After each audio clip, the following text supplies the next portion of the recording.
Aham. Demonstrações contábeis para empreendedores e líderes. Todos aqui são, com certeza, empreendedores ou líderes, independente da função. O processo de formação de liderança, né? Com certeza, com certeza. Talvez a pessoa não tenha um cargo, não tenha função, mas se está aqui junto, quer dizer que tem uma aspiração para isso, né? Com certeza. Então, gente, o que nós vamos falar nessa manhã? Quais são os tópicos? Uma coisa, Júnior, não está na tela cheia, tá? Ele está aparecendo uma segunda tela, não está na tela... Ele está aparecendo na segunda tela? Isso, vai ser uma segunda tela para nós. Tá, deixa eu tentar novamente aqui então, para ele aparecer só a tela cheia.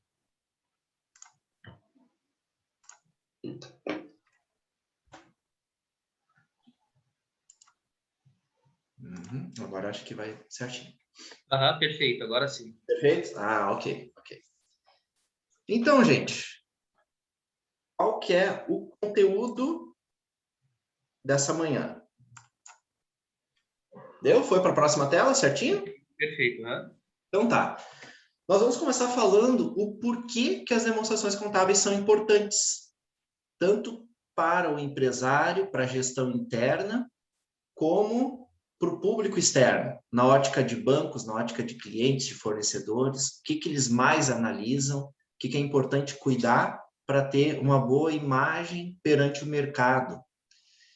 Depois nós vamos entrar um pouco em balanço patrimonial, vamos entrar também em DRE. Essas são as duas principais demonstrações contábeis. Existem outras também, mas geralmente para empresas de um porte muito elevado ou sociedades anônimas acabam tendo outras demonstrações, mas essas duas, qualquer tamanho de empresa tem e são as mais usuais. Vamos falar de índices de liquidez também, que são ferramentas para mensurar a capacidade financeira e econômica das empresas. Vamos falar sobre... Oi? Ok. Vamos falar sobre ciclo financeiro e necessidade de capital de giro. É bem interessante a gente aprender a medir a partir do balanço o quanto que a empresa precisa ter de capital de giro. A gente vai pegar alguns exemplos de avaliação bancária, como no caso aqui, uma avaliação para empréstimo. Eu consegui uma tela de uma avaliação de uma empresa, de um banco, claro, não dando nome, né? Mas, enfim, ali mostra para nós algumas informações bem interessantes. Também avaliação para licitação, que a licitação, as empresas que pretendem vender ou prestar serviço para órgãos públicos precisam enviar seus balanços, DREs, e como que os órgãos públicos fazem essa avaliação. Vamos dar uma falada sobre isso também. Vamos falar de alguns conceitos de valuation, MA e due diligence, que são processos de empresas que estão se transformando ou se preparando para ser vendidas. Vamos dar uma pincelada sobre isso. Mas, por final, a gente vai falar sobre distribuição isenta de lucros. E esse é um tópico bem importante, porque provavelmente as regras mudem para 2022.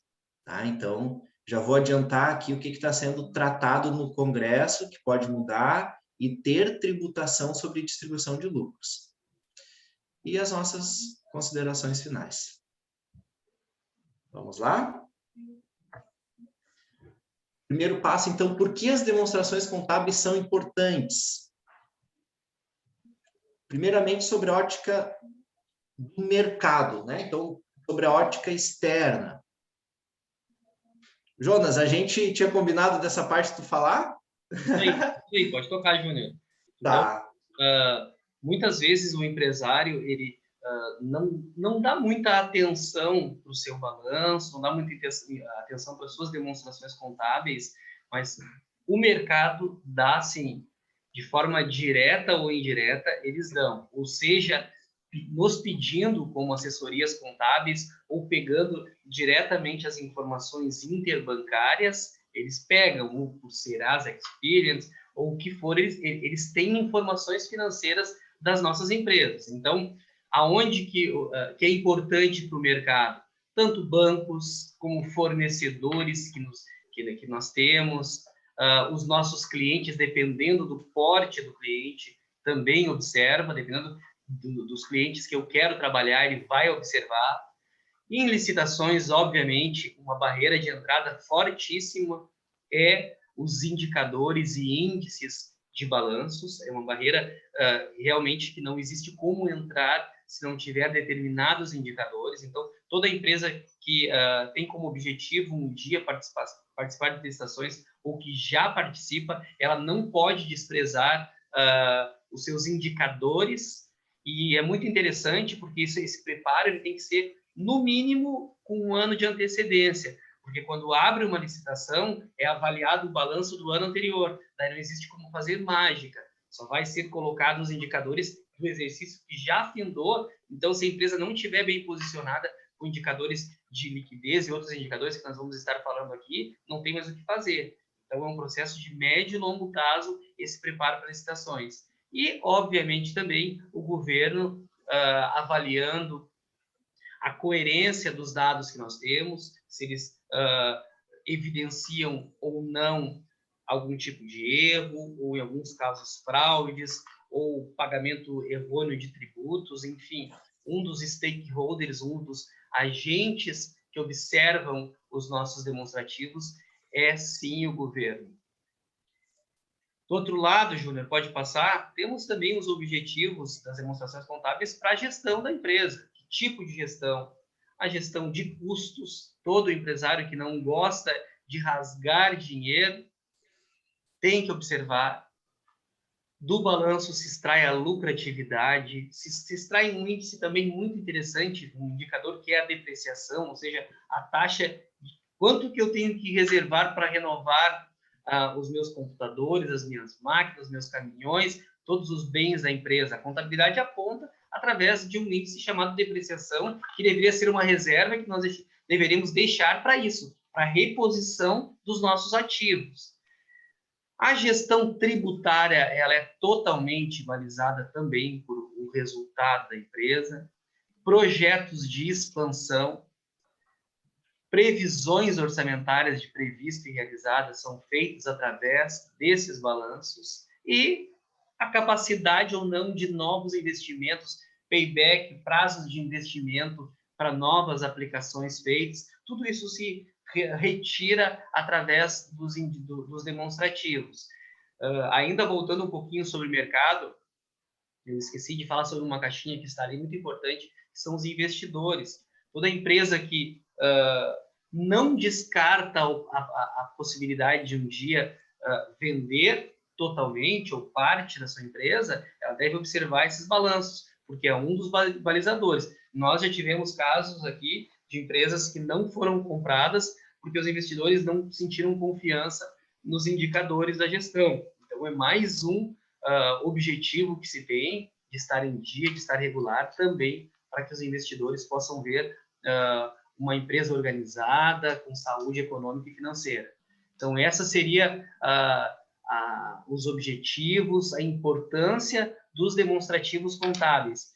Gente, se tudo que está nessa única tela não for argumento para que nós saibamos da importância do nosso trabalho, do teu balanço, das tuas informações contábeis, não sei mais o que falar, então, porque isso é extremamente relevante, envolve agentes externos, a gestão da empresa, ou seja, todos os stakeholders. Então, é isso, Júnior. Acho que consegui demonstrar um pouquinho aqui sobre a importância do nosso trabalho. Maravilha, Jonas. Maravilha. Brigadão. E eu queria complementar sobre um ponto ali na parte de gestão onde fala em tributos. O que acontece? As empresas, elas têm 3 regimes tributários ao qual elas podem estar enquadradas. É o simples, lucro presumido e lucro real. A contabilidade de forma mais... E mais regime misto ainda, né, Júnior? Do Simples Nacional, né? Oi? Mais o regime misto ainda, né? Mais o regime misto, que fica entre o simples e o presumido. Existe um intermédio. Acaba sendo um quarto regime. No Brasil, Brasil é Brasil. Tem ainda o lucro arbitrado, que é para quem está sob uma penalidade. Mas, enfim, resumindo os três grandes regimes, simples, presumido e real, os que têm a obrigatoriedade de uma contabilidade bem detalhada, de forma digital, com balanços entregues em determinado prazo, em dia, são as de lucro presumido e real. Muitas empresas do Simples acabam não dando bola para a questão do balanço do DRE. Só que, se a empresa do Simples tiver uma contabilidade que gere um balanço no DRE no padrão de presumido e real, ela pode avaliar se vale a pena sair do Simples. Talvez ela poderia ser uma empresa que teria uma bela economia de tributos se migrasse para o lucro real, por exemplo.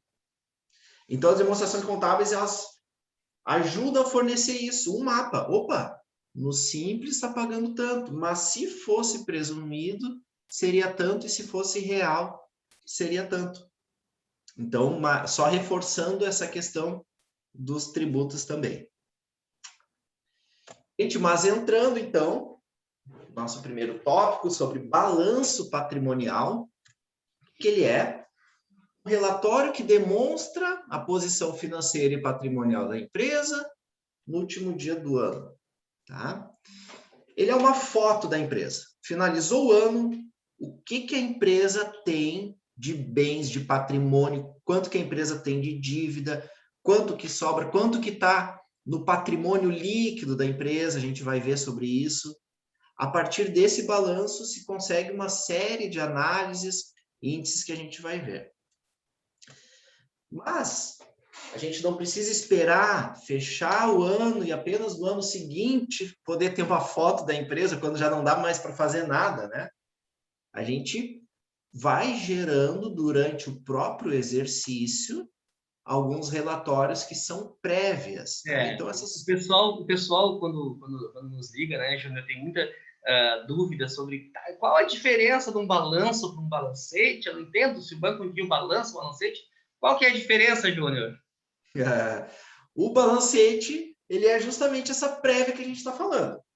Então, antes de findar o exercício, eu já vou podendo olhar mês a mês. Se eu quiser tirar todo mês, eu posso ter um balancete de todo mês, ou por trimestre, ou por semestre, para avaliar o andamento da empresa. Lá em 31/12, aí existe um procedimento para transformar o balancete em balanço. Mas essas prévias, então, se chamam balancetes. Está aí a diferença. Está aí a diferença que a grande maioria das pessoas não sabe, né? E, enfim, a gente vai entrar um pouquinho mais em números, vocês vão compreender um pouquinho mais a diferença entre balanço e balancete.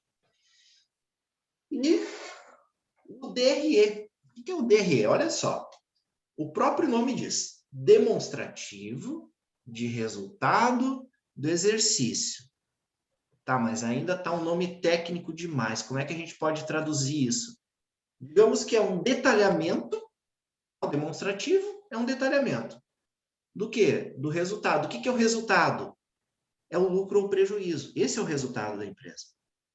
A gente aprende lá nas primeiras cadeiras da faculdade que o objetivo de qualquer empresa é o lucro. Né? Ninguém está aqui, ninguém abriu sua empresa, ninguém trabalha em uma empresa que não visa ter lucro. Né? Então, o resultado de uma empresa é o lucro ou prejuízo do ano. Então, o DRE é esse detalhamento. Ele vai mostrar, vamos supor, a empresa teve 200 mil reais de lucro no ano. Como que ela chegou nos 200 mil? Quanto que ela vendeu? Quanto que foi de receita? Faturou talvez 8 milhões. Tá, mas como é que se decompôs, após as receitas, todos os custos e despesas, como é que se decompôs isso até chegar na linha final lá dos 200 mil reais? Esse é o DRE. Enfim, agora a gente vai começar a conhecer de uma forma mais profunda. Vamos começar pelo balanço. O balanço, então, ele é dividido nessas duas grandes partes. O ativo, de um lado, e o passivo, do outro lado. O que tem dentro do ativo? Os bens e direitos. toda a parte positiva, digamos assim, da empresa. E o passivo são as obrigações, é tudo que ela tem a pagar, tudo que ela deve. Como é que é subdividido o ativo? Entre circulante e não circulante. O que significa circulante e não circulante? O circulante é todos os valores que a empresa tem disponível em caixa e banco, ou seja, o dinheiro que está na mão ali da empresa, e os valores a receber no curto prazo. Então, é o que tem de liquidez, tá? É o que a empresa tem de liquidez, está ali no circulante. Valores que ela tem a receber de clientes, por exemplo, vendeu a 30, 60 e 90. Está ali no circulante, tá? Porque ela tem esses valores a receberem até 12 meses entram ali. E o não circulante são os ativos com menos liquidez. Ou seja, é uma empresa que financia direto para os clientes há mais de 12 meses, uma loja Taqui da vida, enfim, construção civil, enfim, empresas que têm contratos de mais longo prazo, as 12 primeiras parcelas entram no circulante. A partir da 13ª em diante já entra num outro grupo, isso já modifica os índices da empresa. O imobilizado, né? Então, imóveis que a empresa possa ter, veículos, máquinas, entram no não circulante. Intangível, que é uma conta pouco vista, intangível é o valor da marca da empresa, mas desde que a empresa tenha pago por aquele valor da marca, para poder entrar na contabilidade. Uma simples avaliação de valor de mercado da marca não é permitido incluir na contabilidade. Mas aquilo que a empresa desembolsou por registro da marca entra ali. E investimentos que ela tenha feito em outras empresas também faz parte do ativo não circulante. Indo para o outro lado, né, infelizmente, tudo que tem de ativo, existe uma contrapartida do outro lado lá no passivo. Também é dividido entre circulante e não circulante. E tem um terceiro grupo que se chama patrimônio líquido. Júnior, eu vou te pedir que cada um deles dê 2 ou 3 exemplos para ficar mais claro do que a gente está falando, tá? O que são as contas principais do circulante? Passivo circulante. Passivo circulante, exato. O que entra? Então, olha só. O conceito, né, são as dívidas de curto prazo. Então, tudo que a empresa tem para pagar dentro de 12 meses. Por exemplo, folha de pagamento. A folha de pagamento está ali. Virou o mês, ela sempre deve valor para os funcionários para pagar lá no 5º dia útil. Então, tem ali essa dívida. Impostos do mês seguinte. Tributos que a empresa vai pagar. Financiamento bancário, né? Então, vamos supor assim, ó, a empresa fez um financiamento em 60 vezes. As 12 primeiras parcelas estão ali. Estão no passivo circulante dela. São dívidas de curto prazo. Depois, as outras parcelas, a partir do segundo ano, já vão entrar lá no não circulante, que são dívidas de longo prazo.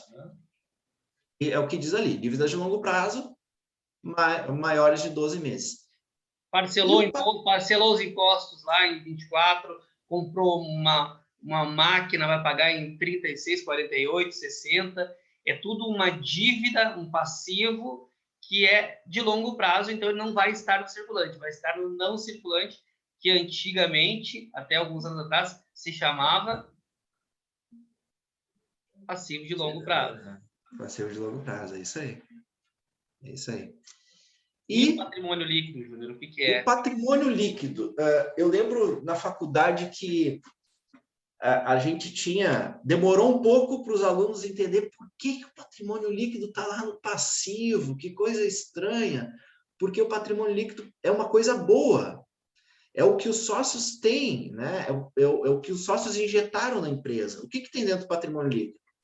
Tem o capital social que foi injetado e tem os lucros que a empresa vai distribuir para os sócios. E por que é passivo?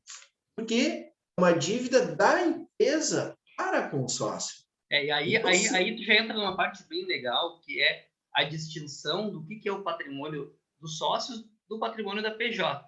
Né? Perfeito. Então, para aquela PJ constituída, para a pessoa jurídica constituída, o dinheiro que os sócios injetaram está no passivo como patrimônio líquido porque é um aporte que alguém fez naquela pessoa jurídica. A Junta Comercial, a Receita Federal, quando permitiram que essa PJ, essa pessoa jurídica, se estabelecesse,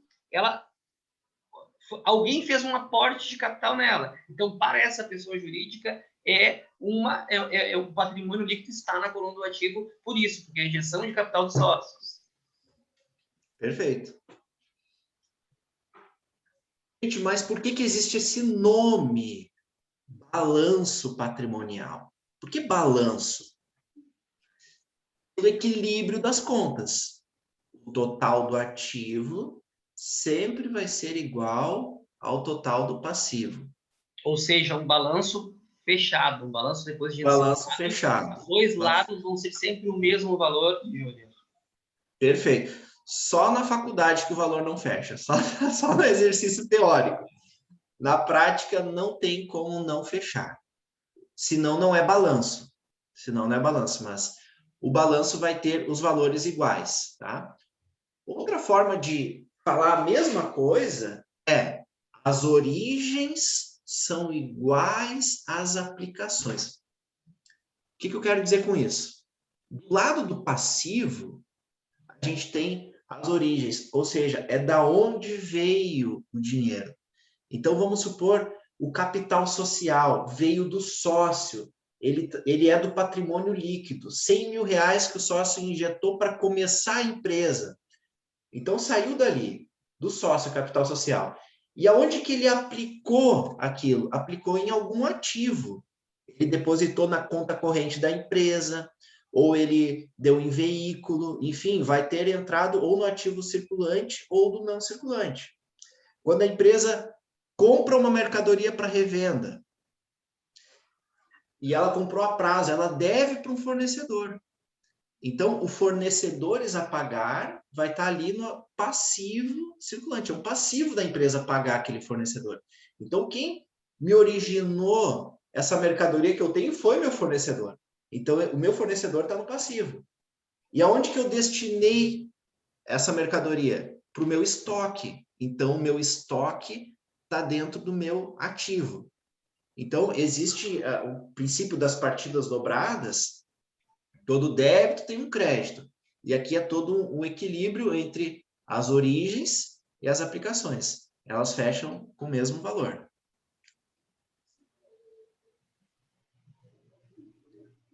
Mas vamos lá. Como é que nasce um balanço? Vamos começar a entender. Então, Júnior, eu acho bem interessante a gente dar vida para a criança aí.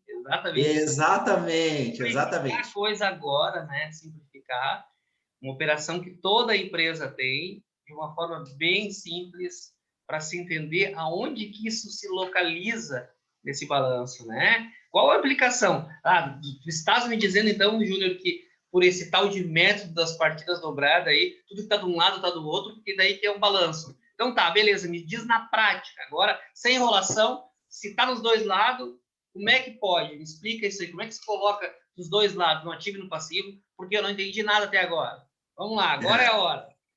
Vamos lá, então. Vamos pensar um pouquinho. Qual que é a primeira operação que a empresa faz? O que é o pontapé inicial ali? Tudo. Como é que a Gerdau começou e como é que a sua empresa também começou? Capital social. Então, o capital social vai ser a primeira conta que a empresa vai ter. Beleza. Mas como é que vai... O dinheiro que o sócio injetou na empresa. O dinheiro que o sócio injetou na empresa. Perfeito. Então, para isso, a gente vai abrir juntos uma empresa. E eu gostaria de dar o nome dessa empresa de Prosperidade Limitada. Amém. Vocês concordam? Amém? Todos nós? Uhul. Então, eu sugiro, desculpa aí, eu sugiro que seja Prosperidade Ilimitada. Maravilha, Ricardo, maravilha. Bom, depois eu altero nos slides ali. Tomara que a divergência não comece no nome aqui, então, hein?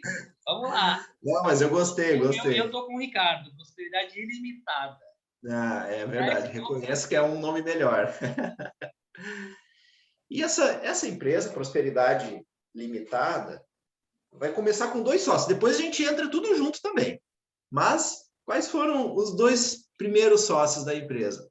Foi o Sábio e o Valente, os dois que começaram essa empresa. Cada um com 50%, então é meio a meio. E eles definiram assim, ó, quanto que a gente precisa para dar o pontapé inicial para abrir a empresa que a gente quer? Bom, 300 mil reais. Eles chegaram nesse número. Então, cada um vai dar um jeito de injetar 150 mil reais. Tá? Como é que eles vão fazer a primeira etapa, que ela se chama integralização de capital social? O Sábio vai fazer uma transferência para a conta da empresa. Ele tem essa reserva, então ele vai fazer esse TED lá para a conta da empresa, e isso vai se chamar a integralização que o Sábio fez na empresa. O Valente, ele vai dar um caminhão que está no seu nome, avaliado em 150 mil reais. Ou seja, um sócio botou dinheiro e outro botou um caminhão. Exatamente. Beleza. Tá? O Sábio fez um TED ou Pix, a empresa ainda não estava cadastrada no Pix, ainda ele teve que fazer em TED mesmo, tá? Os 150 mil reais. Aonde que repercutiu? Vamos dar uma pensada, tá? A gente já olhou lá, assim, mais ou menos, como é que é o ativo circulante, não circulante. Vamos lá. Então, só para a gente olhar aonde vai cair, olha só. O capital social, a gente viu que está lá no patrimônio líquido. E onde que vai repercutir? O depósito do Sábio, tá? Aqui no circulante, que é a conta bancária da empresa. E o depósito do Valente, ali, já está colocado. No não circulante, nos veículos. Ok? Ou então, seja, esse foi... 300 mil reais patrimônio líquido capital, sendo que 150 mil na parte de cima do ativo, porque é um dinheiro que tem liquidez, e Exatamente. 150 mil nos imobilizados da empresa, porque é um bem para a empresa gerar recursos. Se vender o caminhão e pegar os 150 mil que o sócio injetou nele ali, ele vai lá para cima para o ativo circulante, correto, Júnior? Perfeito, perfeito. E se vendeu e recebeu à vista, e né? recebeu Isso, à vista. depende. Vendeu, se vendeu em fiado, 24 vezes, já vai metade para o circulante e a outra metade a receber no longo prazo, no não circulante. Beleza, não vou complicar. Gente, então vamos ver em números. Olha só, aqui é um conceito como é que é o balanço, mas vamos ver o balanço como que está da empresa Prosperidade Limitada. Olha só, esse é o balanço de abertura da empresa. Então, ele começa dessa forma. Olha o capital social, ó, ali embaixo, no lado direito, embaixo, ó, capital social, é a última conta. Em cima é o totalizador do grupo, é o grupo de patrimônio líquido, 300 mil reais. Aí subindo, a gente está começando de baixo para cima, tá? Ali no passivo. Não tem nada em não circulante, ou seja, não tem nenhuma dívida de longo prazo e não tem nada no circulante. Não tem nenhuma dívida ainda de curto prazo. Então, o total do grupo do passivo, 300 mil reais. Indo para o lado direito, ali, agora vamos descendo. Ativo circulante, 150 mil, que é o que é a conta em banco, está ali o valor. E o não circulante, 150 mil reais, que é o imobilizado. O balanço, ele existe alguns formatos de apresentação. Existe o consolidado, que apresenta por totais de grupos, mas é possível ir abrindo em níveis, até abrir dentro do imobilizado. O que se tem? Tem veículos. E se a empresa quiser, também pode abrir uma conta para cada veículo. Eu quero ver quanto que está o caminhão, Ford, não sei o que, tal.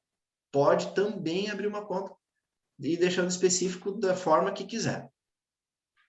Mas, enfim, gente, a empresa, esse é só o pontapé inicial, né? Então, ela começou a operar. A primeira atividade da empresa foi de transportes, tá? Então, vamos lá. A empresa faturou 100 mil reais em serviço de transportes. Aonde que vai entrar isso? Olha só. Faturou 100 mil reais a prazo. Então, a gente aqui já está enxergando, e vocês olham que eu mudei o nome ali em cima, não estamos mais falando de balanço. A partir de agora, a gente passa a falar de balancete, que são as prévias. Porque, lembra como eu falei? Quando chegar no final do exercício, pega-se o balancete, saldo de DRE, faz uma consolidação e fecha o balanço. Então, aqui a gente está falando da prévia, que é o balancete. Ela tem R$100 mil a receber, porque ela prestou esse serviço de transporte de forma a prazo. Tá? Enfim, só que, olha que interessante. A primeira linha ali do ativo está em R$400 mil, certo? E a primeira linha do passivo está em 300 mil. Já não está fechando ativo e passivo. Está diferente do que eu falei lá no início. E agora? Será que pode isso? Pode sim, gente. No balancete, pode e é normal. Tá? Por quê? A diferença vai para algum lugar. É onde o DRE. Tá? Então, para complementar o balancete, nós temos o DRE. Então, aqui, já estou abrindo o DRE da empresa, está aqui no canto direito, tá? Com esse único registro do faturamento da empresa, o que a gente tem no DRE?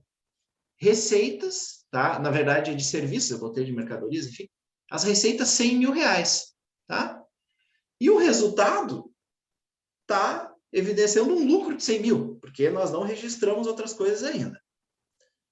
Mas aqui eu quero deixar esse exemplo de que a diferença do ativo e do passivo no balancete vai estar lá no DRE, no lucro ou prejuízo do DRE. Eu tive uma vez um exemplo de que a gente mandou um DRE para o banco e o banco retornou dizendo, a gente mandou o balancete e DRE. E o banco retornou dizendo, não está fechando ativo e passivo. Daí eu tive que dar toda uma explicação, né, fundamentada ali, né, de quando o lucro está no DRE, não é o fechamento de balanço, enfim, né, realmente não vai fechar ativo e passivo, daí eles, não, concordaram, né. Mas, enfim, a gente envia balanços e DREs, balancetes e DREs todo mês para diversos bancos, diversas empresas, e é assim que funciona. Mas quando é balanço, os dois lados fecham exatamente o mesmo. Jonas, quer complementar alguma coisa até aqui? Eu acho que tem uma necessidade de falar um pouquinho mais sobre o DRE, né? Sim, a gente vai entrar aos poucos. Agora. Assim. Oi? Apresentou esse filho agora. Isso, apresentei esse filho agora, Como a gente viu o nome lá, né? O DRE, Demonstrativo de Resultado de Exercício, que a gente pode traduzir que é um detalhamento do lucro-prejuízo, tá? Então, nesse caso, como a empresa, a gente só registrou o faturamento, tá tudo ali como lucro, R$100 mil como lucro. Tá nesse relatório, tá bem pequenininho ali, mas a gente vai, aos poucos, entendendo ele melhor. Mas vamos lá. A empresa gastou R$20 mil de combustível, tá? Então, nós vamos registrar esses R$20 mil que ela gastou de combustível. Aonde que vai entrar? Como é que vai funcionar? É a prazo, olha só. Já entrou uma dívida. Ela vai ter fornecedores a pagar, tá? Esses R$20 mil, referente ao posto de gasolina, enfim, né? Conseguir um crédito para pagar posteriormente. Então, tá ali, no passivo circulante, e o total do passivo já subiu para 320 mil. E como é que fica o DRE? Olha só, já temos receitas de 100 mil e já temos custos de 20. Tá? Aqui começamos a desenvolver o DRE. E o resultado, quanto que está? R$80 mil. Tá? Nesse momento, esses 80 mil, o total ali de resultado, a gente pode ver que exatamente a diferença entre os 400 do ativo e 320 do passivo. Beleza? Vamos ver mais uma operação. O imposto. Tá? A empresa começou no regime do Simples Nacional, com 6% de alíquota, tá? Então, gerou R$6 mil de Simples Nacional a pagar. Aonde que isto vai entrar? Olha só, já está aqui no balancete. Simples Nacional a pagar R$6 mil. Já tem um passivo circulante de 26 mil. totalizando o passivo 326, porque tem o capital social de 300. A diferença quanto que tá? Olha só, ativo menos passivo, 74 mil.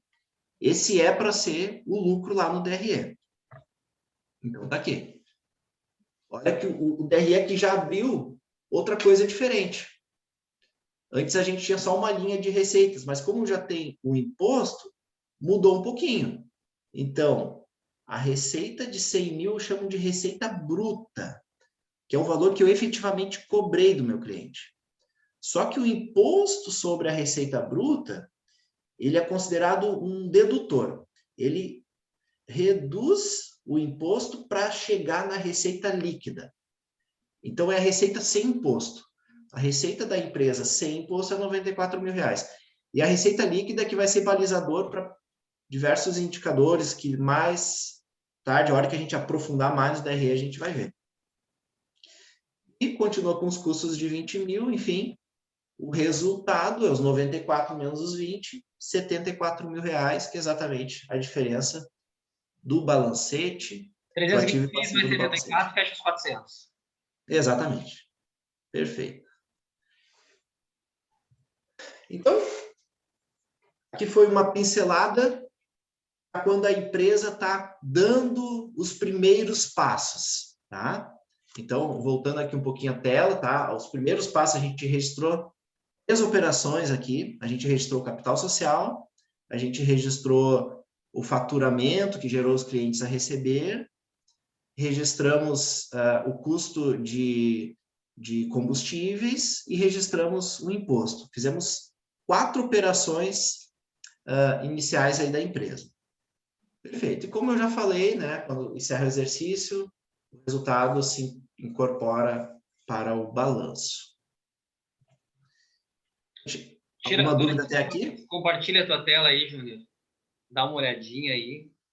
Vamos dar um tempinho agora para o pessoal fazer alguma pergunta, cara. Isso, tá. Deixa eu compartilhar aqui para a gente dar uma arejada, né?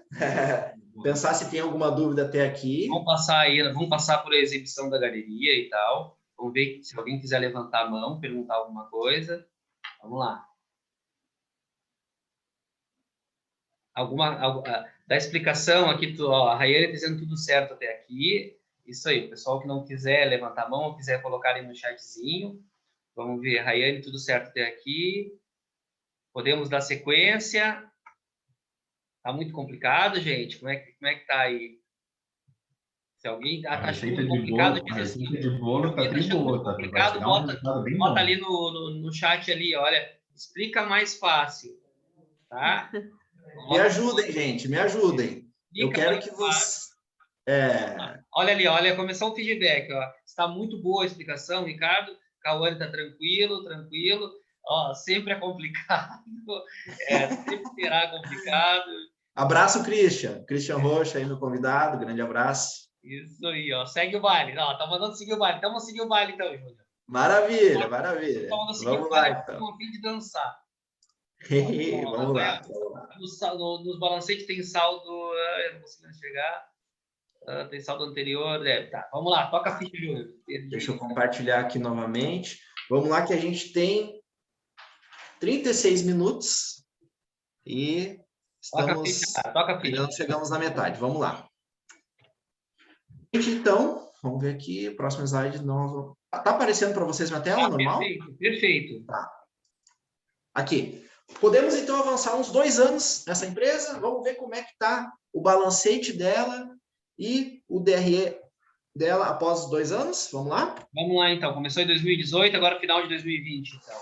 Beleza. Isso aí. Aqui como é que fechou o balanço de 2020, tá? Então, enfim, fez aquele procedimento, transformar o balancete DRE em balanço. Olha só, a empresa tem ali um ativo e um passivo de 2.800.000, fechando os 2 lados.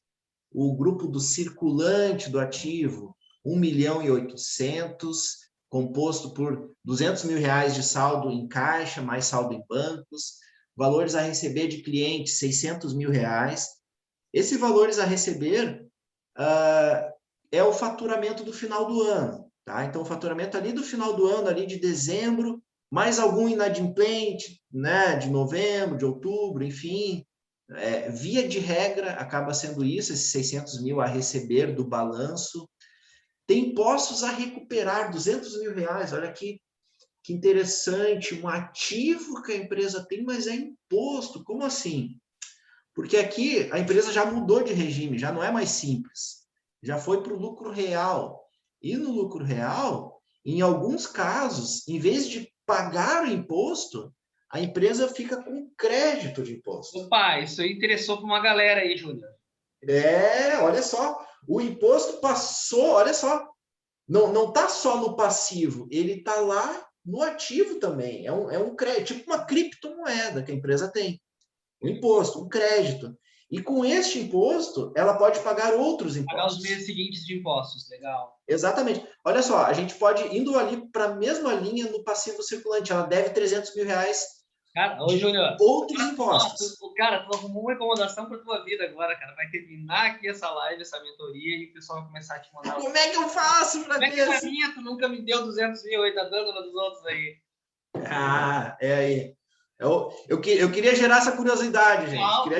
Eu quero gerar esse ativo circulante na empresa de vocês. Isso aí. Quero gerar esse dinheiro no bolso. Então, gente, olha só. Ali do outro lado, ela tem 300 mil a pagar. Tá? Se a gente sair do imposto a recuperar, mesma linha, tributos a pagar, 300 mil. Ela pode fazer um procedimento de pegar esses 200 mil e pagar 200 mil de imposto, vai sobrar só 100 mil, que ela realmente vai dever, tá? Claro, se for, existe uma complexidade em cima, se é tributo federal com federal, estadual com estadual, mas esse procedimento funciona. Estou aqui com o Ricardo, aqui, né, Ricardo? Temos trabalhado nisso. Aí, ó, bastante créditos de IPI, né, Ricardo? Têm sido aproveitados. Recuperamos bastante no último ano e esse ano, né, Júnior? Recuperamos bastante. E hoje a gente tem aquela conversa sobre o PIS e COFINS, né? Exatamente. Abrindo parênteses aí, a nova determinação da forma de cálculo que as empresas ganharam no Supremo, que a Procuradoria da Receita teve que engolir, a Receita Federal teve que engolir, de que o ICMS pode ser reduzido na hora de calcular o PIS e COFINS. Não é o objetivo aqui dessa mentoria, né? Então não vou poder aprofundar muito esse assunto, mas é uma possibilidade para muitas empresas. Eu tenho levantado quanto é que tá os valores. Uma das primeiras é a WS Cranes, que a gente já vai fazer esse trabalho. E eu tenho um número para te passar depois, Ricardo, tu vai ficar feliz. Eu tenho um número hoje é a nossa conversa sobre esse assunto.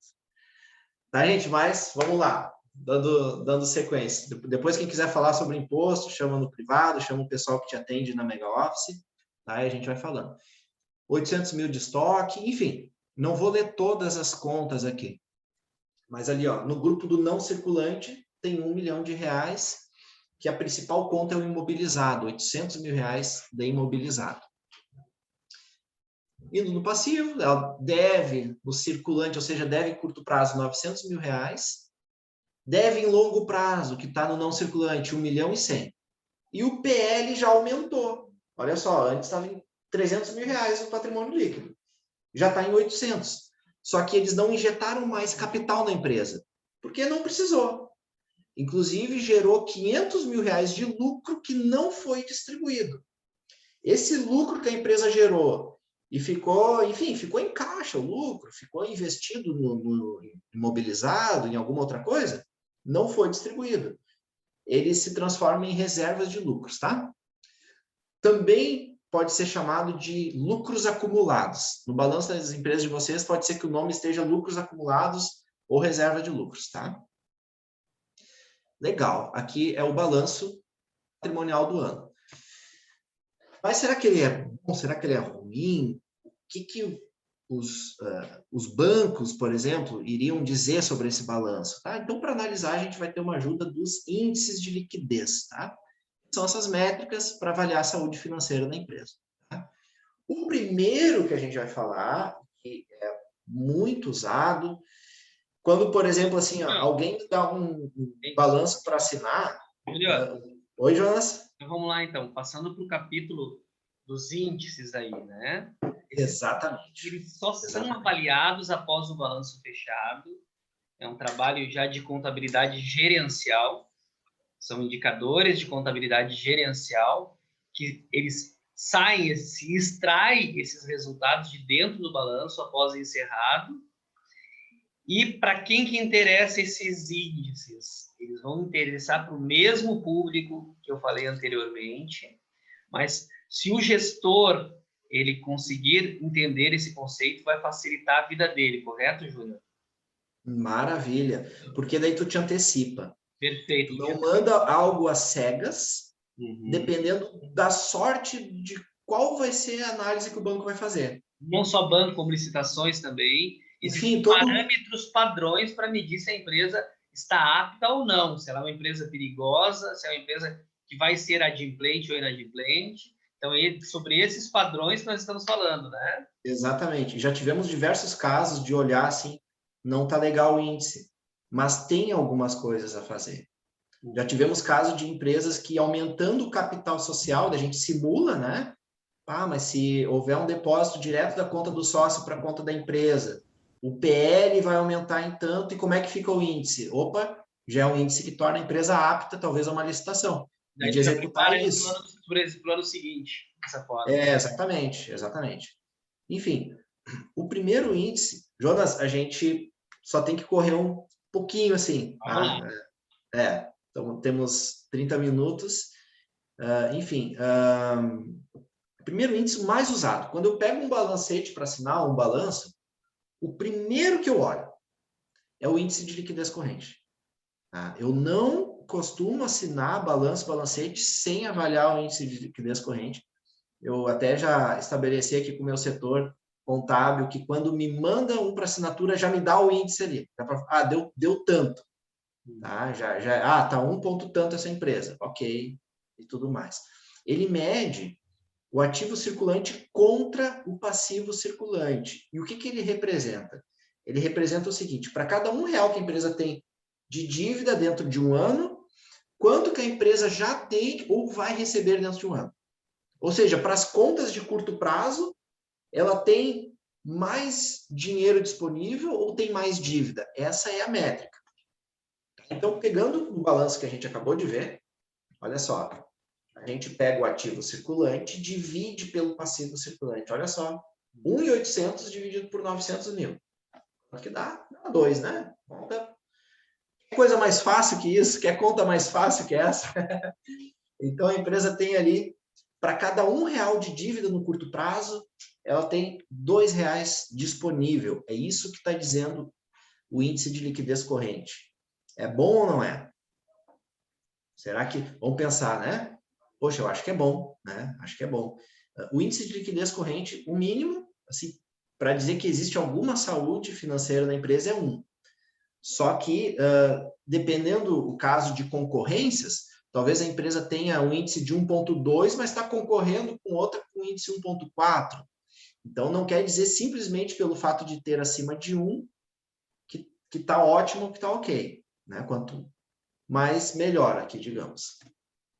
Vamos avançando. A gente vai falar de 4 índices nesse momento. O geral, tá, já observa, além do circulante, também valores a receber no longo prazo para pagar as dívidas, tanto de curto como de longo prazo. Então, já não está olhando um ano só, está olhando geral. qualquer período, geral. É liquidez geral, como diz o nome, né? Olha tudo ali. Nesse caso, já deu menos do que 1, deu 0,92, porque a empresa tem bastante dívida de longo prazo, tem 1.100.000, tá? Só que será que é tão ruim o índice abaixo de 1? Não é tão ruim, porque é bem comum as empresas, nesse índice, fechar 0,7, 0,8, tá? Que é a liquidez geral, tá? Porque, enfim, nesse caso da empresa, fazendo outras análises, ali, ó, tem um capital social bom, tem reserva de lucros, enfim.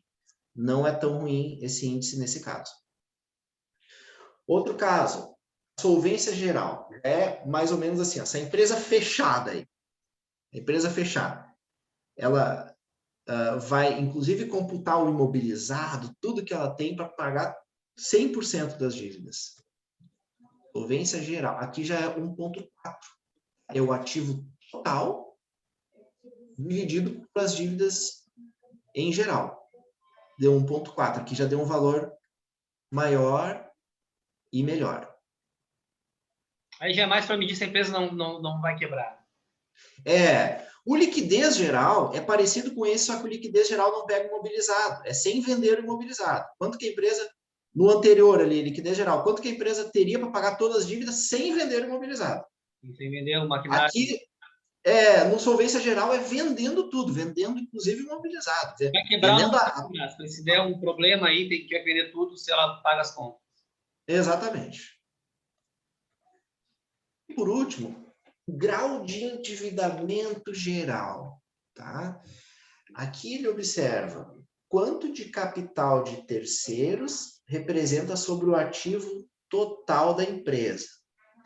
Tá? Então, como é que é? A fórmula é o passivo circulante e o não circulante somados, dividido pelo ativo. Nesse caso, deu 0,71. O que isso significa? Significa que 71% do patrimônio da empresa é de terceiros, foi financiado por outros, foi financiado por banco, foi financiado pelo próprios funcionários ali, que a empresa deve para os funcionários, foi financiado pelo governo, que a empresa deve para o governo, ali, ó, empréstimos, enfim. Foram os terceiros que financiaram 71% do patrimônio que a empresa tem. E 29% é capital próprio dos sócios, que é o quê? O patrimônio líquido. Então, esse índice sempre vai... A diferença significa que é o capital próprio. 71% terceiros e 29% próprio. Até aqui, ok? Porque daí a gente já vai entrar em DRE. Vamos olhar como é que está o DRE da empresa. Olhamos o balanço com alguns índices, tá? Perfeito. E vamos entrar no demonstrativo de resultado, que, como eu falei, é o detalhamento do lucro ou prejuízo. Olha só. Como é que fechou 2020? Ela teve uma receita bruta de 7 milhões e 200, tá? Que é uma média de 600 mil de faturamento. Daí teve tributos sobre a receita e devoluções. Ele é subtraído para chegar na receita líquida. A receita líquida é o que vai ser base para diversas outras análises. Daí tem o custo da mercadoria vendida, ou seja, materiais que a empresa comprou e vendeu. Quanto que custou esses materiais? Então, o material que ela comprou e ficou em estoque em 31/12, não está aqui. Ele está lá no balanço em estoques, tá? Não veio ainda para o DRE. Mas o material que a empresa comprou, pagou um valor X e vendeu, ele entra no DRE nessa conta que é o famoso CMV, tá? O custo da mercadoria que vendeu. Então, eu tenho a receita líquida, tiro este custo da mercadoria vendida, eu vou ter a margem de contribuição, 3 milhões e 100 no caso. Depois eu vou ter outros custos diretos, que é mão de obra direta. O que é mão de obra direta? Por exemplo, numa fábrica é a linha de produção. Os funcionários da produção estão ali dentro. Separado da mão de obra administrativa, que entra em outro grupo. Outros custos diretos, que acaba sendo energia elétrica, fretes, etc. A gente tem um lucro operacional bruto. Tá?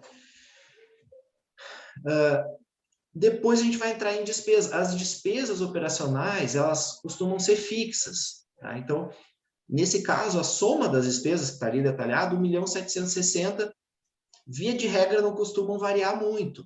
Então, a empresa pode fazer uma conta assim, eu preciso gerar um lucro bruto de, no mínimo, 1.760.000 para passar a ter lucro.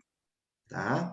Então, daí existe uma outra conta, que a gente não vai entrar aqui em detalhes, que é o ponto de equilíbrio, que vai ter um valor de quanto que ela precisa vender para gerar um lucro de 1.760.000 para fechar pelo menos do zero.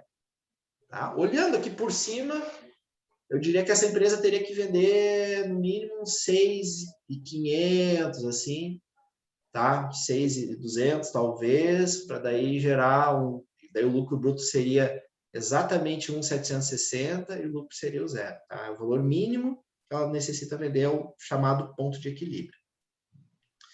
Tá, então está aqui o DRE da empresa do ano 2020.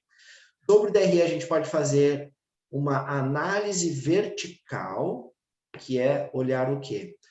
Quanto cada custo e despesa representa sobre a receita líquida. Então, o custo da mercadoria vendida representa 45%.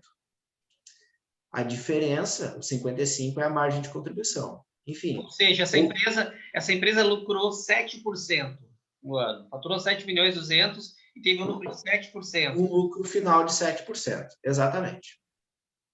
Existe outro tipo de análise que a gente pode fazer. Ela gastou com mão de obra para fabricar, ali no grupo, os custos diretos, 16%. Então, ela gastou para produzir, para fabricar, para vender, 16%.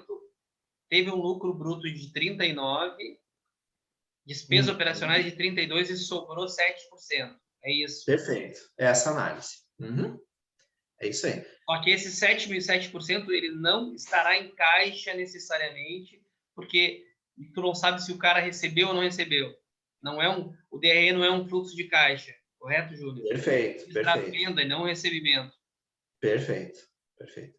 E pode ter distribuído ou não esse lucro. Okay. Ele pode ter sido usado para reinvestir na própria empresa, para comprar um novo caminhão, enfim, né? Não quer dizer que tem esse valor disponível. Qual é o cenário da situação tributária dessa empresa? Ideal. O ideal, essa daqui ficou bem próximo entre o presumido e real, porque a grosso modo, o real, quer dizer, o presumido se tributa sobre 8%. Então, se a empresa tem um lucro abaixo de 8%, começa a indicar que o real é melhor. Se o lucro fosse 11%, eu diria, o presumido é melhor. O lucro sendo 7%, ele está só 1% abaixo dos 8%. Então, eu não posso bater o martelo que o melhor é o real. Existem outras análises aí para fazer, para ter o diagnóstico tributário daí. Esse aqui é um diagnóstico contábil, tá? O diagnóstico tributário tem outras variáveis das alíquotas dos produtos, etc. Mas só por essa aqui eu digo, olha, está um pouquinho mais para real do que para presumido, mas teria que ver outras informações para bater o martelo. Mas é interessante a pergunta, Clarissa. Enfim, mas por enquanto a gente está analisando o DRE de 2020 contra ele próprio. Eu não estou ainda comparando com outros anos. Estou comparando ele com ele próprio. Agora, para comparar com outros anos, eu chamo de análise horizontal, porque eu vou vendo conta por conta o quanto que aumentou, o quanto que diminuiu. Então, comparar o ano com o ano anterior. Com o ano anterior. Então, eu botei ele do lado, 2019, olha só, foi menor a receita. Tá? Então, eu parto da receita líquida que aumentou 27%. Tá, vamos lá. Então, como são muitas linhas, essa empresa faturou 7 milhões e 200 em 2020 e 5.600 em 2019. Ou seja, ela teve um aumento de receita de 27,3%. É isso? Perfeito. Teve um aumento de receita de 27,3%. E representou um aumento de lucro de 67%. É isso aí. Então, a última linha lá... Faturou mas enquanto ela faturou 27% a mais, ela lucrou 67% a mais. Certamente essa empresa ela manteve seus custos fixos, ela fez uma boa gestão do custo e do preço de venda e a ampliação da lucratividade foi muito superior à ampliação do faturamento. Perfeito. Por isso que o nome dela é prosperidade, né? E já não é mais limitada, né? Ali, gente, olha só, em mão de obras mais benefícios, ó, vamos olhar ali, está mais ou menos no meio, e a última coluna, 9%.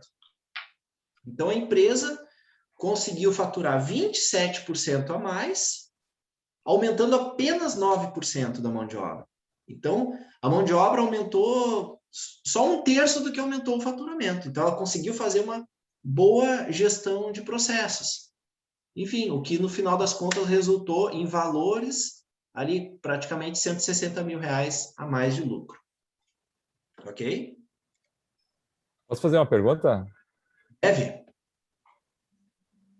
com relação ali à margem de contribuição, no caso, seria a receita bruta menos os tributos, é a minha margem de contribuição, correto? E menos o custo da mercadoria vendida, Isso, né? tá. Não, aí Isso. com relação ao lucro real, tá? A empresa que está no lucro real e ela tem crédito de impostos, nesses tributos eu já considero os impostos menos os créditos, é o tributo Já é menos líquido? os créditos. Já é líquido Tá. dos tributos. Aham. Tá, não, é que era uma Sem dúvida que eu considerar os tinha aqui. tributos. Ok, obrigado. Perfeito, Ricardo. Gente, eu vou dar um exemplo de DRE mais analítico. Vou pedir para vocês não se assustar, que não vamos entrar em conta por conta, mas só a título de exemplo, tá? Isso aqui eu peguei de um cliente, enfim, para a gente ver que a gente pode comparar mais períodos, tá? Então, esse aqui já é por mês, tá? Então, ali é o mês 4 de 2021, 5 e 6. Ali tem um percentual, tá? Da análise, quanto que cada conta representou. Ali a empresa pode... Eu vejo isso aqui, muitos bons gestores olham isso, sabe? Deixa eu mostrar a segunda tela, vai ficar melhor para vocês. Ó. A segunda tela fala da parte para a lista, né? Da parte do custo com a folha. Então, ali, ó, a empresa teve 69 mil no primeiro mês, 76 no segundo, depois caiu um pouco. Tá? E a gente pode ver que uma boa parte está ali na parte de férias. Então, ó, teve talvez algumas pessoas a mais que saíram de férias ali na terceira linha. Enfim, já é um detalhamento maior de análise que o DRE pode proporcionar para a empresa. Até horas extras, ó, então a gente pode ter as linhas, né, mais detalhadas para aquele gestor que está de olho nos custos, né, que quer ver o porquê que em determinado mês as contas aumentaram, digamos assim, ele vai afunilando até te dizer aonde que tá as diferenças. Perfeito, Júnior. Bem importante a gente entender sobre algo que se chama ciclo financeiro e capital de giro. A gente tem uma tela, uma imagem, né, que ela exemplifica isso em dias do ciclo financeiro e do capital de giro. Acho que aqui o Jonas quer dar uma contribuição. Isso. Aí, na verdade, ela diz respeito a desde a data que se adquire a mercadoria até o recebimento dessa venda. Então, aquela empresa que não quer contar com o recurso da antecipação de títulos. Porque quando tu antecipa, não tem nada de errado nisso, mas existe o custo financeiro, tem que ser agregado no orçamento da empresa. Mas aquela empresa que quer fazer o cálculo da sua lucratividade e do seu capital disponível enquanto não pediu antecipação para o banco. Então, aqui nesse exemplo que o Júnior colocou, o ciclo dela financeiro é de um recebimento médio, prazo médio de recebimento dela é 60 dias. Por que prazo médio? Talvez essa empresa venda em 4 vezes, talvez venda 30, 60, 90 e 120 dias. Prazo médio de recebimento, 60 dias.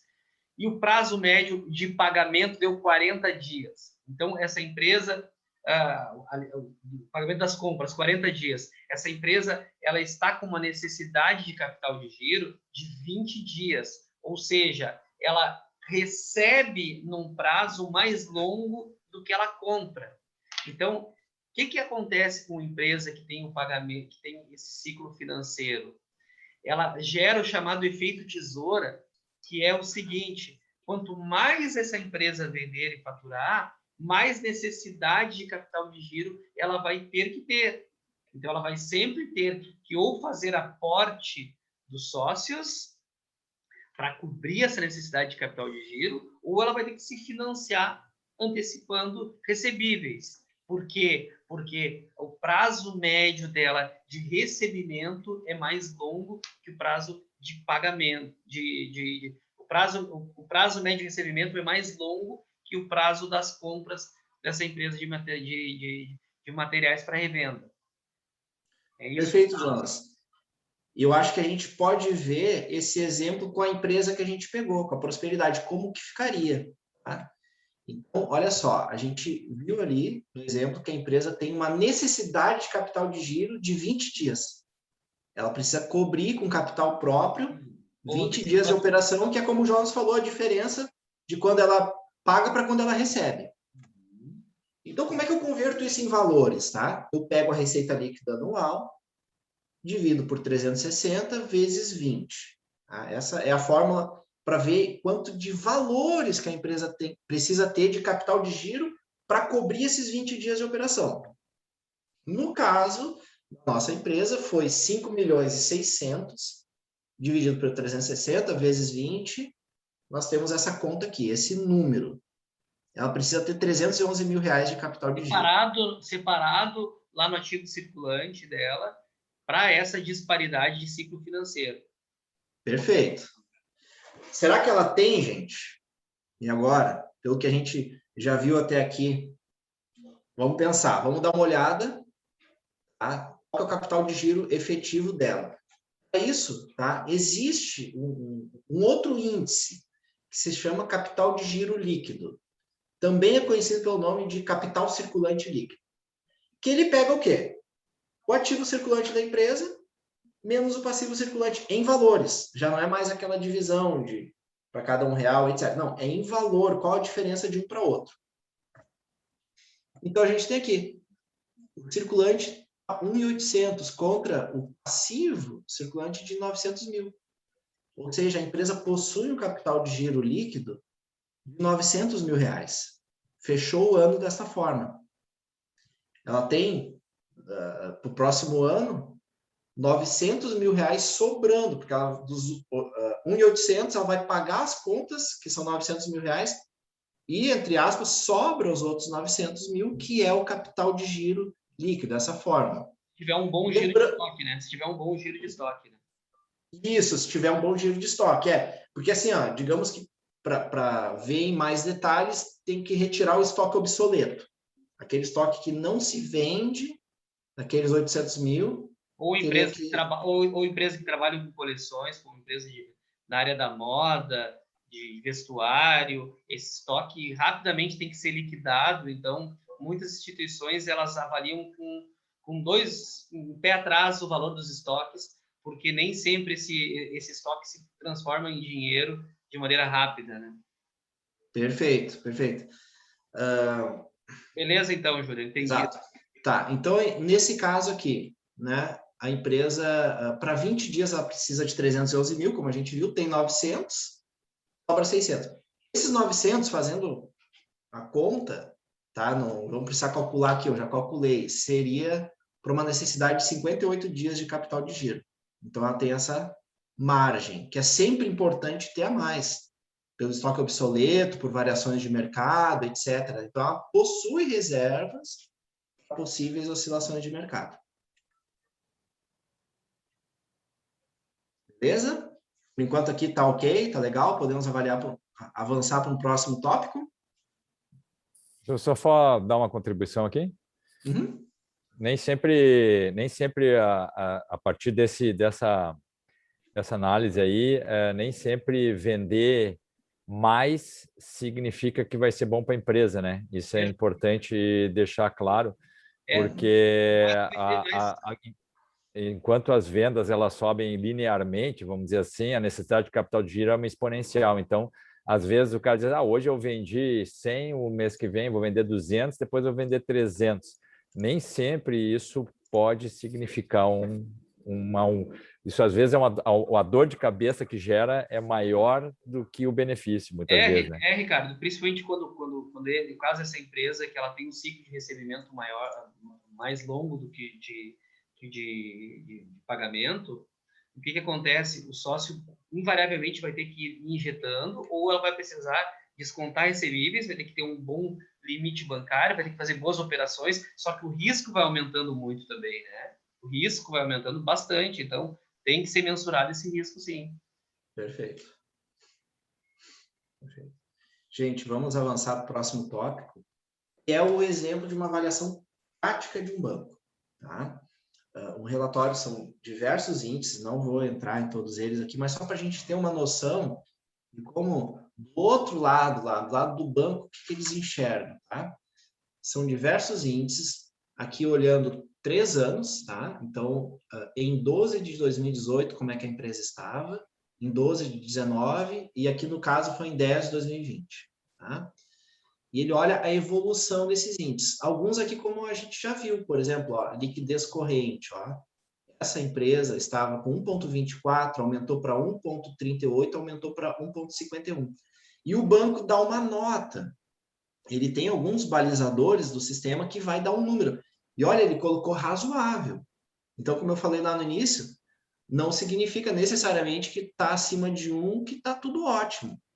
Nessa avaliação do banco ficou nível 3, razoável. E o geral ficou pior, ficou nível 2, deficiente. Olha só alguns outros índices que a gente viu. A gente viu o grau de endividamento. Esse aqui ficou satisfatório. Outro que a gente acabou de ver, ó, o ciclo financeiro. Tá? Então, 167 dias. Ele classificou como razoável, mas essa empresa ficou bem estranho esse índice. Começou com 63, talvez ficou com muito material em estoque, né? Aumentou muito e depois decresceu. Aqui outros índices, ó. Valor da necessidade de capital de giro, olha só. 354, depois foi 1 milhão e pouco, depois 2 milhões, tem aumentado bastante nessa empresa aqui. Enfim, gente, são vários balizadores, tá, que eles fornecem lá para o gerente do banco, a pessoa que tem o carimbo, entre aspas, assim, para dizer, pode financiar para essa empresa ou não. E o que ele vai analisar? Depende o quanto de recurso a empresa está pleiteando, depende o prazo, depende de vários fatores. Para algumas operações, ele vai precisar olhar mais a liquidez corrente, se é mais de curto prazo. Para as operações de maior longo prazo, ele já vai focar nos índices que falam da solvência geral, que é mais de longo prazo.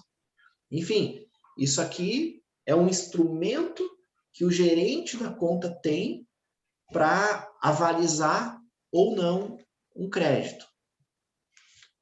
Ok? Eu também peguei um exemplo da licitação. Tá? Existe um órgão para licitações estaduais, foi o exemplo que eu peguei, tá? Que é o CAGE, que é a Contadoria e Auditoria Geral do Estado, que tem um sistema de avaliação da capacidade financeira. Esse órgão tem um sistema próprio. A gente tem alguns clientes que recorrentemente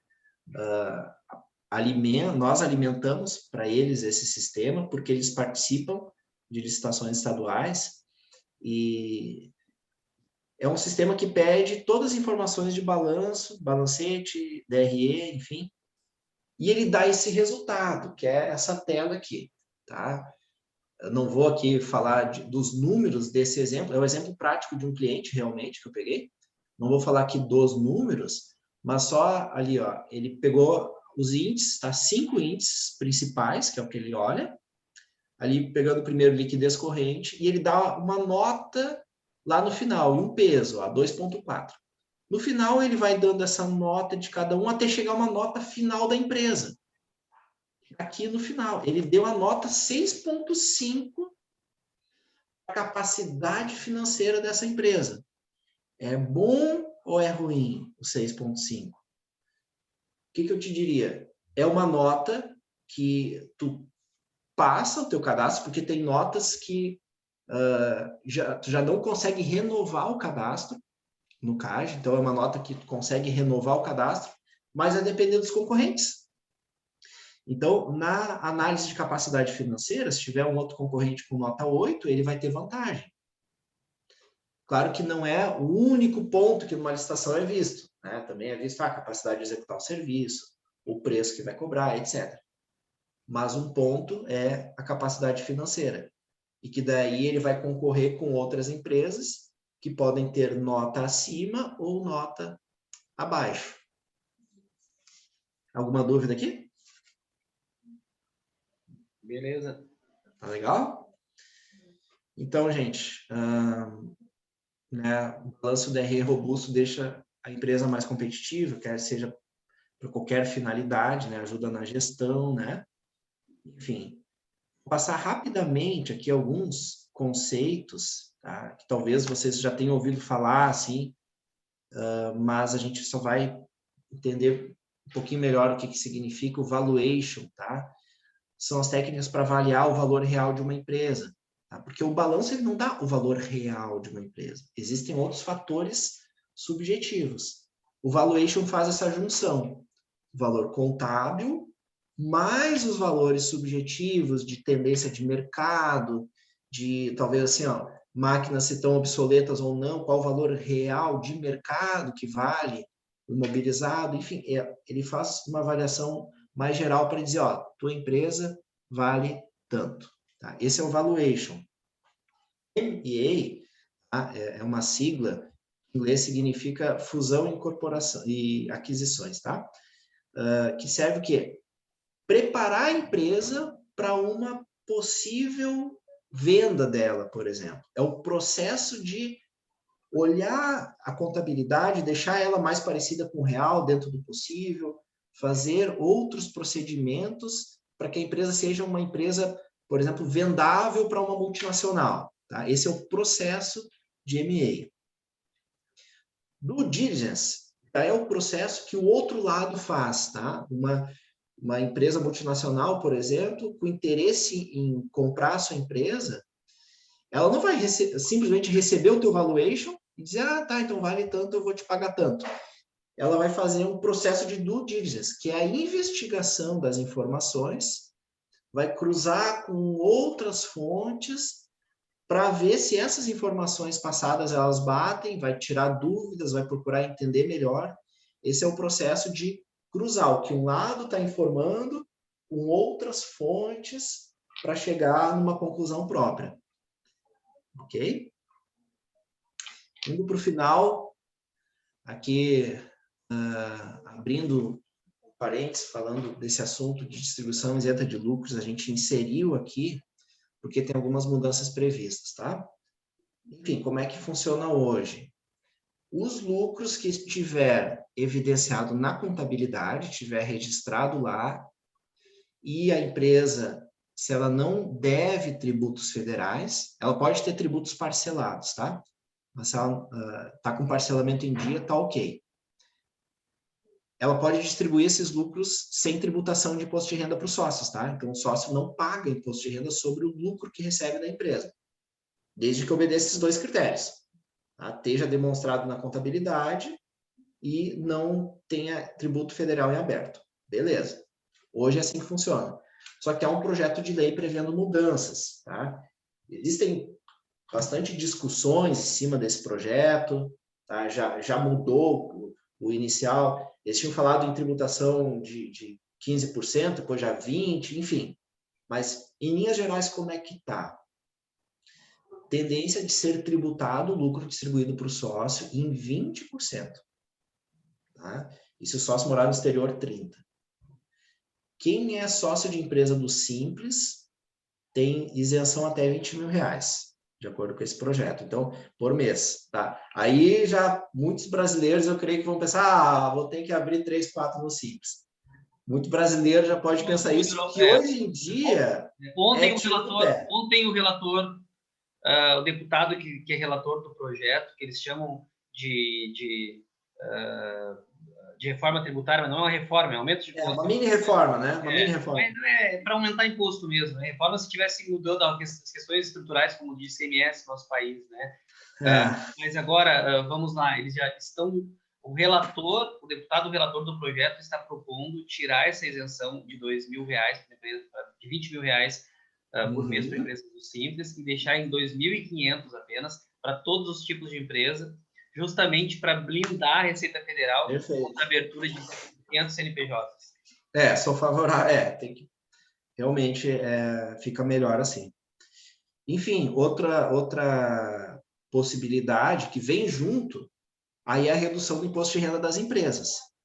Porque se vai tributar mais nos sócios, aí reduz das empresas. No final das contas, o governo vai arrecadar mais ou menos. O que eles querem é arrecadar mais, enfim, né? Mas a alíquota do imposto de renda está sendo proposta reduzir de 15% para 12,5%, no próximo ano e depois, em 2023, para 10%, tá? Aqui do imposto de renda das empresas. E a faixa de isenção de imposto de renda pessoa física de qualquer pessoa, né, empregado, sócio, enfim, elevar a faixa de isenção, que hoje é 1.900 uns quebrado, aumentar para 2.400. Então, é uma mini reforma tributária, uma reforma do imposto de renda, mas como o João nos falou, na realidade não é reforma, No porque projeto no final das contas só aumenta o imposto, né? Aumenta, né? Enfim, alertando aqui sobre algumas mudanças previstas, né? Ok. Considerações finais, aqui a gente tem uma tela final sobre o que fazer para ter uma boa avaliação de mercado. A gente vê que é uma sinergia. Não basta assim, a minha contabilidade é responsável por mandar balanço bom lá para o banco.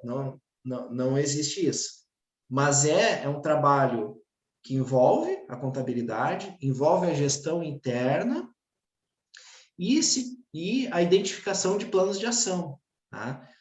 Como eu já citei, nós já tivemos aqui planos de ação de empresas que queriam participar de licitações e precisavam melhorar os índices, e foi efetuado aumento de capital social, mas de acordo com um planejamento, enfim, diversas ações, até para redução de custos, né, e tudo mais. Então, essas engrenagens rodando bem para que a empresa possa evidenciar uma boa saúde financeira. Né? Jonas, quer complementar algo? Esse é o último slide, gente. Não, pode tirar então o compartilhamento. Ok, obrigado, gente.